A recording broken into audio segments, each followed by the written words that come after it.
Hola, buenas tardes. Mi nombre es Ashley Hernández y el día de hoy voy a presentar la clase de infección en vías urinarias en la materia de patología. Bueno, dentro de este tema tenemos la primera clasificación, que es nombre clínico y nombre coloquial. Como nombre clínico se le conocen como infección del tracto urinario o infección de vías urinarias. Y coloquialmente, pues se le conoce como infección de la orina, o la gente también lo llama infección urinaria. En definición, pues tenemos que las infecciones urinarias son la presencia de bacterias, gérmenes e infecciones patógenos en la orina por infección de alguno de los componentes del sistema urinario, ya sea uretra, vejiga, riñón o, en caso de los hombres, también la próstata. Bueno, tenemos la anatomía del sistema masculino y del sistema femenino, ya que pues tienen componentes diferentes, no en su totalidad, pero sí en algunos. Bueno, por ejemplo, en el masculino se muestran los riñones, los uréteres, que son estas líneas amarillas, la vejiga, la próstata y la uretra. Bueno, la orina se elabora dentro de los túbulos renales y se almacena en la pelvis renal, que es esta que tenemos aquí. Después la orina fluye desde los riñones y pasa a través de estos dos uréteres hasta la vejiga. Después tenemos también la próstata, que es el tamaño aproximadamente de una nuez, que se encuentra justo debajo de la vejiga y rodea a lo que es la uretra. Aquí podemos ver. Y pues este es el tubo que transporta la orina y el semen hacia afuera del cuerpo del hombre. Y pues finalmente la orina se acumula en la vejiga hasta que sale del cuerpo a través de la uretra. Este sería el resultado final de la orina. Y pues en el sistema femenino es un poco pues más sencillo. También se muestran los riñones, los uréteres, la vejiga y la uretra como producto final. La orina se origina igualmente en los túbulos renales y se almacena en la pelvis renal de cada riñón. La orina fluye desde los riñones, que pasa a través de los uréteres, por aquí, hasta la vejiga, y la orina que se acumula ahí, pues sale del cuerpo a través de la uretra. Bueno, en su clasificación la podemos clasificar en cuanto a su localización. Por ejemplo, las infecciones superiores de las vías altas, que esto se encuentra en la parte de los riñones, y en estos podemos encontrar la pielonefritis aguda, nefritis bacteriana aguda focal o difusa, absceso intrarrenal o un absceso perinéfrico. Y del otro lado, el contrario, que son las infecciones inferiores o de vías bajas, que ya comprende la vejiga y la uretra. Las de altas también comprendían los uréteres, se me olvidó mencionarlo. Y pues esto presenta cistitis, uretritis y prostatitis, y ahorita vamos a ver como que los signos más diferenciales de cada uno. Bueno, en cuanto a la localización de vías urinarias altas, algún problema en base, por ejemplo, a los riñones, como la pielonefritis agudas. En cuanto a sus signos y síntomas, se puede presentar en el paciente el dolor en la parte superior de la espalda y en un costado, es decir, en los flancos, fiebre con altas temperaturas, temblor y escalofríos, náuseas y vómitos. Y bueno, de lo contrario, en las vías urinarias bajas, algún problema proveniente de la vejiga, que es esto llamado cistitis. En sus signos y síntomas se puede encontrar la presión pélvica, molestias en la parte inferior del abdomen, micciones frecuentes y dolorosas, es decir, repetidas idas al baño con escasez de orina, y incluso se puede encontrar sangre en la orina. Y en los problemas relacionados a la uretra, pues se encuentra el ardor al orinar y secreciones. Bueno, en la epidemiología en México se encontraba que desde el 2010 está en una de las primeras causas de morbilidad en los pacientes, y pues el 74.5% de los casos de infección de vías urinarias han sido en mujeres y 23% en casos de hombres. Esto se presenta pues más en las mujeres, y esto lo presentó Secretaría de Salud en el año de 2018. Y pues según el Departamento de Microbiología y Parasitología de la UNAM, aproximadamente la mitad de la población femenina ha presentado este tipo de problemas antes de cumplir los 30 años de edad. Bueno, en los factores de riesgo, como ya les mencioné anteriormente se presenta más en las mujeres y tienen mucho más de una infección a lo largo de su vida. Entre los factores de riesgo se encuentran, pues como siempre los dividimos en modificables y no modificables. Los modificables, el primero que tenemos aquí es la actividad sexual, es decir, una mujer que ya presenta una vida sexual activa es más propensa a desarrollar una infección urinaria. Y también se menciona que el tener una nueva pareja sexual o varias parejas sexuales también pues son como puntos que se suman para que una mujer desarrolle infecciones urinarias. Otro del factor modificable son ciertos tipos de anticonceptivos, ya que aquí se muestra que las mujeres que usan diafragmas como método anticonceptivo pueden tener un riesgo más elevado al igual que las mujeres que usan espermicidas. Bueno, en cuanto a los factores no modificables, pues está lo de la anatomía femenina, que eso ya sabemos que es algo que al momento pues de nacer mujer no se puede cambiar. Las mujeres tienen la uretra más corta que los hombres, y esto acorta la distancia que las bacterias deben atravesar para alcanzar la vejiga. Y pues otro de los factores no modificables es la menopausia. Como ya sabemos, esta se alcanza a partir de cierta edad en todas las mujeres. Y pues después de esta, la disminución del estrógeno circulante produce cambios en las vías urinarias que te vuelven más vulnerable a esta infección. Bueno, y fuera de las mujeres, tanto en hombres como en mujeres, también tenemos factores de riesgos modificables y no modificables. En los modificables, pues se encuentran más las patologías. Como hemos visto a lo largo de este semestre, las patologías se encuentran en modificables, ya que el paciente pues es capaz de controlar su patología, quizás no en su 100% de erradicarla por completo, pero sí de controlarse, y pues sabemos que una patología muy bien controlada con un estilo de vida saludable puede detener sus alteraciones a consecuencia o sus consecuencias secundarias a esta. Bueno, en las patologías mencionadas para las infecciones de vías urinarias se puede encontrar los cálculos renales o una próstata agrandada en cuanto a los hombres, ya que esto pueden provocar que la orina quede atrapada en la vejiga durante más tiempo y aumentar el riesgo de infecciones urinarias. Otra de las patologías que también podrían afectar son la diabetes y otras enfermedades que deterioran el sistema inmunitario, ya que como sabemos, pues las defensas del organismo contra los gérmenes son más bajas o más débiles al tener una enfermedad relacionada al sistema inmune. Y pues este también afecta el riesgo de tener infecciones urinarias. Bueno, en cuanto a las no modificables, se mencionan las anormalidades en las vías urinarias. Esto es, por ejemplo, cuando hay bebés que nacen con anormalidades en sus vías urinarias, que no permiten que la orina salga del cuerpo con normalidad, o que provocan que la orina retroceda en la uretra, y pues también se presenta un mayor riesgo. O el uso de catéter, como siempre ya nos han mencionado a lo largo de la carrera, que los pacientes que tienen alguna intervención como catéter o quirúrgica, todo eso, pues son más propensos a infecciones, y en este caso también afectan las infecciones urinarias. Bueno, la etiología se presenta mucho en bacterias aerobias gram negativas comensales del colon, pues estas son las que causan las mayorías de infecciones urinarias. Tenemos, por ejemplo, de las cepas E. coli, con factores de adhesión específicos para el epitelio de la transición en vejiga y uréteres, y tenemos también enterococos y estafilococos que también causan un gran impacto como etiología en estas infecciones.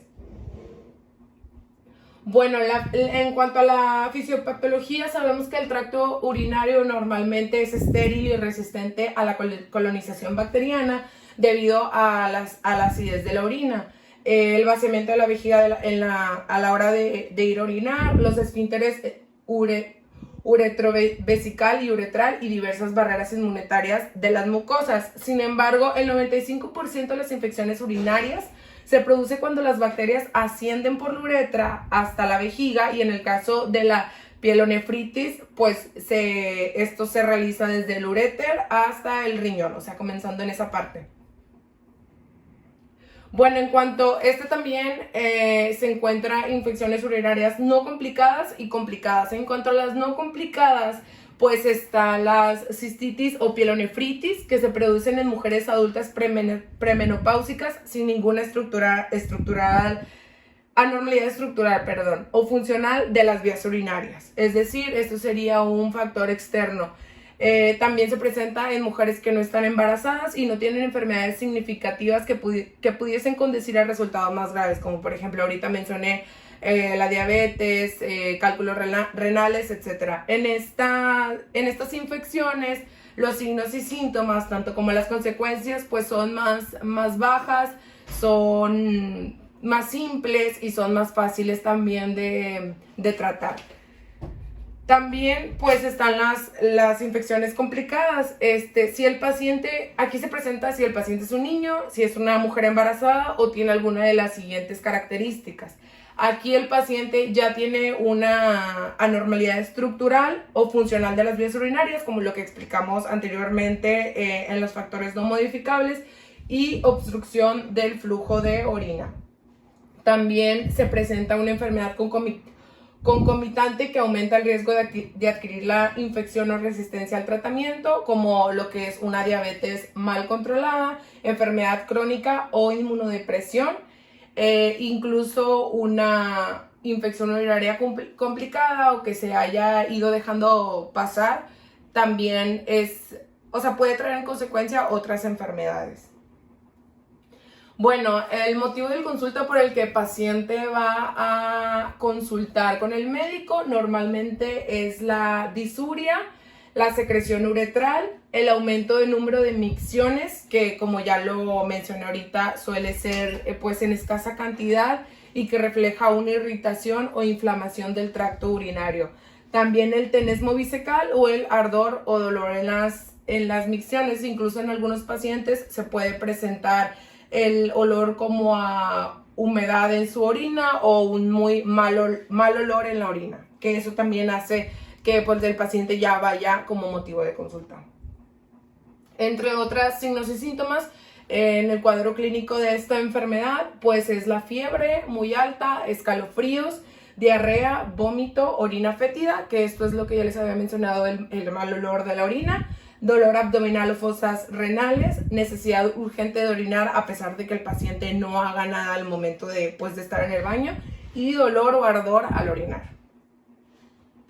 Bueno, el diagnóstico para detectar esta enfermedad o para diagnosticar infección de vías urinarias se hace mediante la tira reactiva, que esta determina los nitritos y esterasa leucocitaria, que estas son pruebas de la presencia de leucocitos en la orina.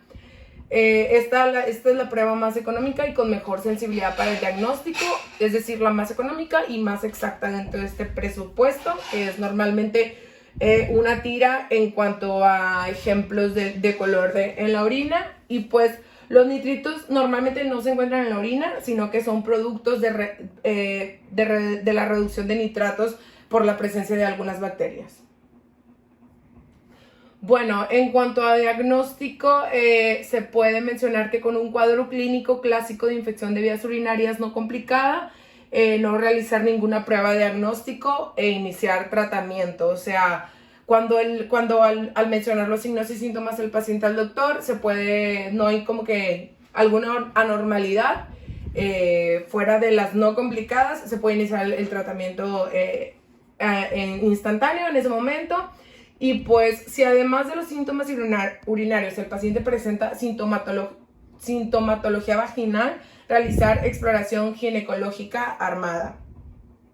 Y pues utilizar el examen microscópico de orina solo cuando el cuadro clínico es dudoso y la tira reactiva es negativa. Esto hablando ya refiriéndonos más a infecciones complicadas.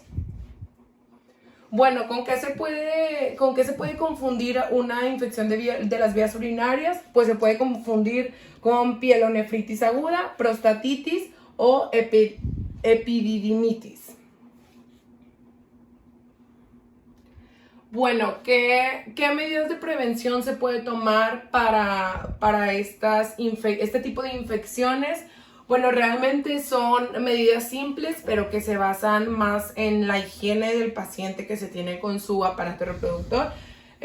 Por ejemplo, orinar antes y después de tener relaciones sexuales. Esto es, por ejemplo, si tu pareja no es lo suficientemente higiénico, pues tú también al tener relaciones sexuales tú también corres el riesgo de adquirir bacterias al momento del contacto cuerpo a cuerpo, y pues por eso se recomienda el ir al baño, el orinar antes y después. También mantenerse bien hidratado y orinar con regularidad. Darse duchas en vez de baños de tina, porque pues en baños de tina toda esa misma agua se queda estancada y es la misma que fluye al estarte bañando. En cambio, pues en un baño normal, en regadera, todo la vas desechando. Minimizar el uso de duchas vaginales, aerosoles y talcos en el área genital. Esto se hace precisamente más las mujeres tienen como que el uso de talcos o de algún aerosol vaginal como en cuanto a prevención o para estar higiénicas, pero pues muchas veces esto es contraproducente, ya que eso mismo pues aumenta el riesgo de infección. También se menciona que es importante que a las niñas pequeñas, cuando se les está enseñando el uso de ir al baño, pues es importante enseñarles a limpiarse desde adelante hacia atrás, no de atrás hacia adelante, porque pues va jalando todas las bacterias y toda la suciedad. Y pues evitar el consumo de tabaco, alcohol o café, como ya lo hemos visto en muchas patologías, tienen muchas consecuencias en la salud, y beber abundantes líquidos. Bueno, en cuanto a tratamiento farmacológico, por ejemplo, la ceftriaxona IM se utiliza para tratar algunas infecciones provocadas por bacterias. Además, puede ser utilizada para ayudar a prevenir infecciones después de una cirugía, que es esta. La presentación normalmente es de 500 miligramos.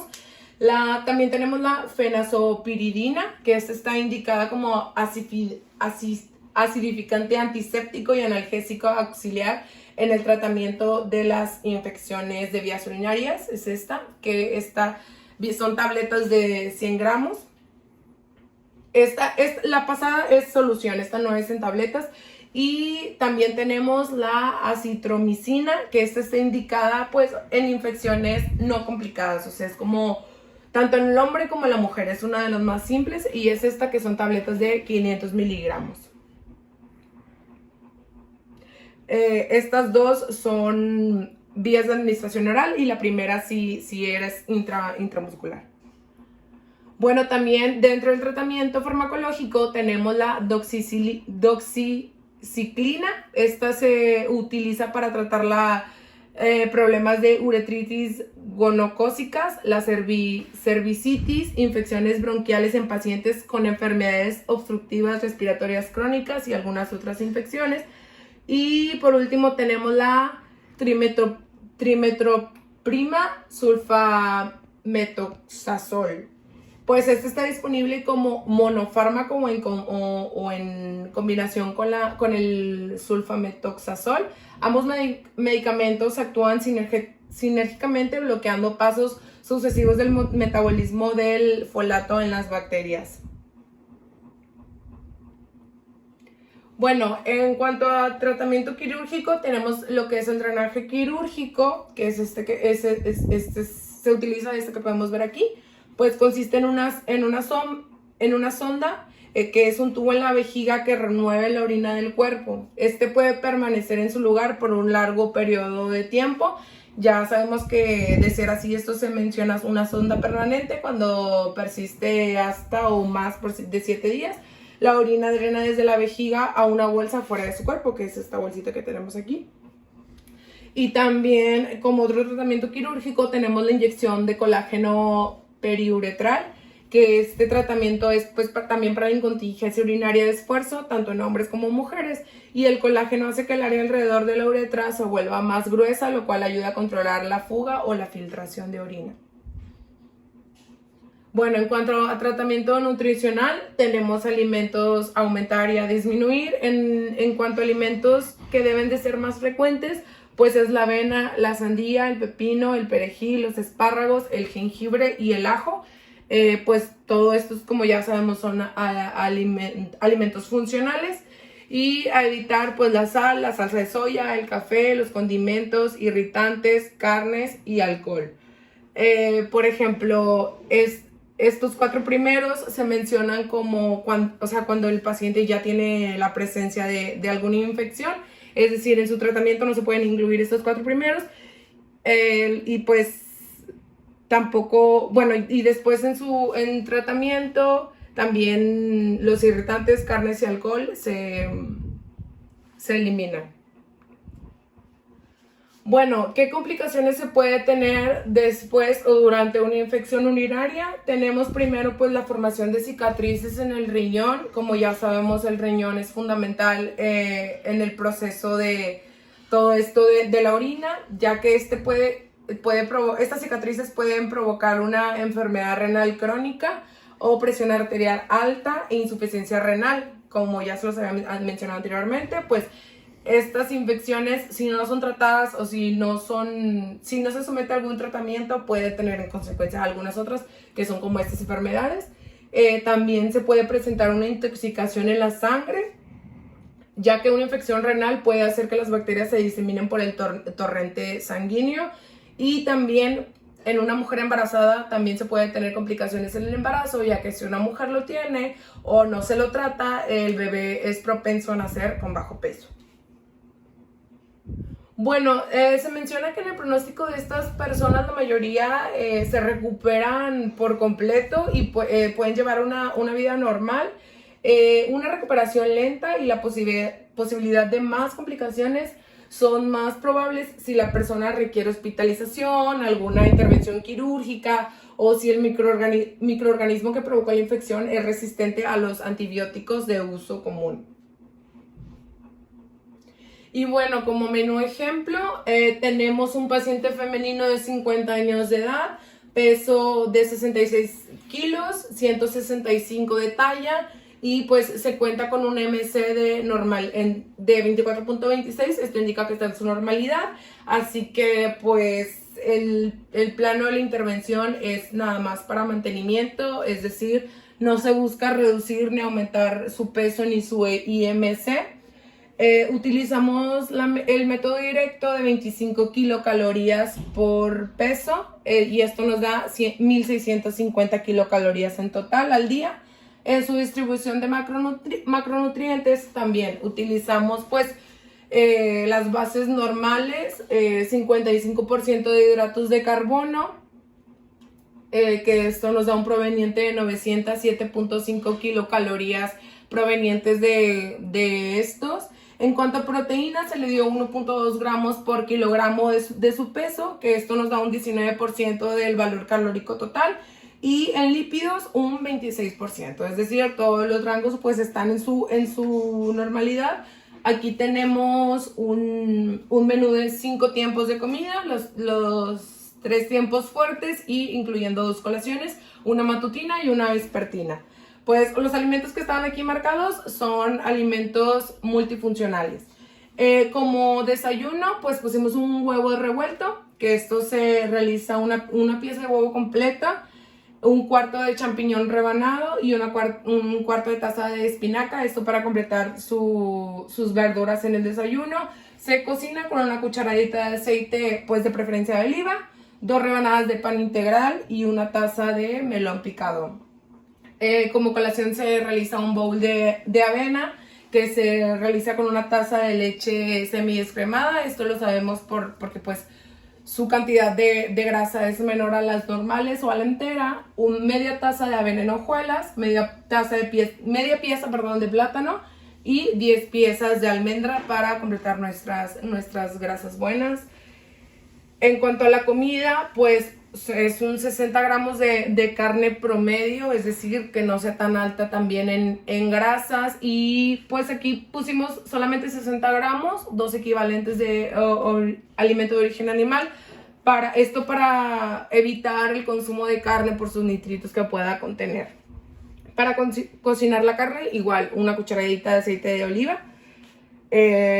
Como complemento para completar los otros macronutrientes, es media taza de arroz integral cocido, media taza de frijol cocido, un cuarto de taza de brócoli cocido, 3 piezas de espárragos, 2 piezas de tortillas de maíz y 3 cucharadas de guacamole. En su colación vespertina tenemos un cuarto de taza de zanahoria picada cruda, media taza de pepino rebanado y media taza de arándanos frescos. Esto es como una ensalada de verduras que es fácil de comer, incluso el paciente le puede agregar limón. Y para la cena tenemos pues una tuna a la mexicana, que es una lata de atún en agua, un cuarto de pieza de jitomate, un cuarto de taza de cebolla blanca rebanada o picadita, una pieza o media pieza de chile serrano. Esto ya es pues la tolerancia del paciente. 2 piezas de tostadas de maíz horneadas, media pieza de aguacateas y una taza de sandía picada. Pues como vemos, no es un menú con grandes restricciones, es más que nada pues en la prevención y el hecho de llevar una dieta saludable en cuanto a todos sus macronutrientes. Y pues eso es todo de mi parte. Muchas gracias.